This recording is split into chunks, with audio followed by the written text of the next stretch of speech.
Уважаемые господа, вы опять с Илмой Корчевской в студии видеозаписи «Круизор» Латвийского центра возможностей человека «Анаис». По-прежнему с вами Илма Корчевская в теме «Психология бесконфликтности в семье». Прошу слова. Labdien! Kārtējo reizi ar jums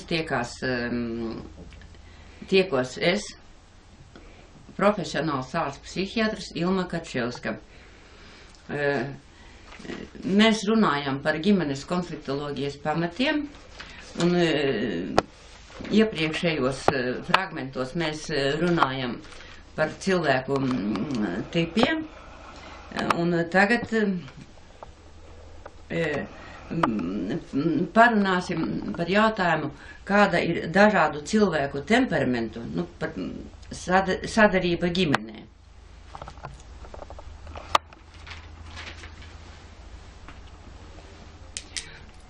Vispār es jums stāstīju par 4 temperamentiem, bet, kā jūs atceraties, holēriķis, sangvīniķis, flegmātiķis, melanholiķis. Cilvēku ar tīru temperamentu, ka viņš būtu tikai tāds un tāds, nav, bet pārsvarā jau tomēr tas temperaments augot, cilvēks nobriest, arī viņa temperaments mazliet mainās. Taču zinot temperamentu, var izprast partnera attiecības ģimenē. Tas palīdz atrast pareizo saskarsmes veidu. Nosakot temperamenta tipu, vai var prognozēt attiecību īpašības, koriģēt laulāto uzvedību. Piemēram, ja abi ir flegmātiķi, dzīvē noteikti būs stabila. Flegmātiķi, abi divi, protams, stabila. Tādi pāri reti šķiras.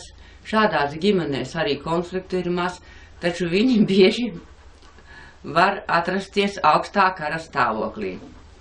Tāpēc vajag izslēgt ieilgušo nesaprašanos.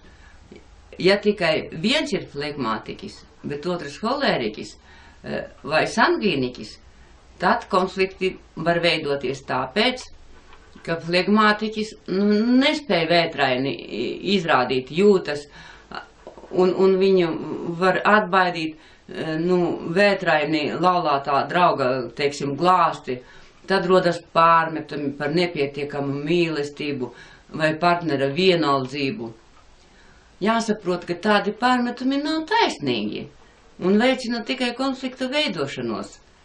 Vajag koriģēt abu laulāto draugu attiecības, atrast zināmu kompromisu.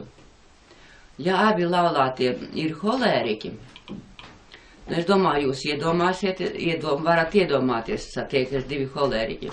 Tad ģimenē var gaidīt biežus konfliktus. Ja tikai viens ir holēriķis un otrs flegmātiķis, tad holēriķa eksplozivitāte un neiecietība, kas viņam ir raksturīga, var atdoties pret otram atturību un līdzsvaroto garastāvokli. Pat holēriķis var nomierināties un strīda nav. Kaut gan ņemot vērā apstākļus, ar flegmātiķi, ņemot vērā apstākļus, arī flegmātiķis var norauties. Norauties tas kādu reizi uzkliegt pie vajadzības. Pie labas laulāto draugu saskaņas tas nenotiek. Kā jau es minēju, ja dzīvo 2 flegmātiķi kopā, tad ģimene, var teikt, būs stabila, atzīmēs, teiksim, 50 un 75 gadu kopdzīves jubileju.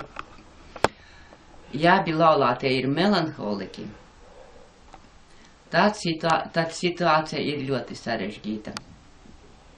Viņi abi dziļi pārdzīvo notikumus sev apkārt. Ja melanholiķa laulātais draugs ir holēriķis, sangvīniķis, tad viņu asie vārdi, kā es teicu, holēriķi, sangviniķi ir cilvēki ātras dabas, viegli uzbudināmi. Uz melanholiķi tas iedarbosies radīs nesaskaņas. Vajag būt uzmanīgam savos izteikumos. Sangviniķi uztver dzīvi viegli, un tas var radīt konfliktus, greizsirdības dēļ. Var veidoties apvainojumi, jo liekas, ka viņš, viegli izturās pret citām problēmām. Redziet, cik svarīgi bija tomēr iegūt informāciju par cilvēku galvenajām temperamenta iezīmēm, lai varētu salīdzināt, kā attiecīgie temperamenti var veidot ģimeni. Un tāpēc es jums arī biju uzdevusi mājas uzdevumus izanalizēt, kāds temperamenta tips ir jums pašam, kāds temperamenta tips ir jūsu laulātajam draugam, lai varētu pēc iespējas vieglāk atrast kompromisa situāciju dzīves nesaskaņās. Paldies par uzmanību! Спасибо госпоже Корчевской, врачу-психиатру, за интересную беседу, которая проводилась в рамках инициатив Латвийского центра возможностей человека при поддержке профессора Раисы Андрезини. До новых встреч!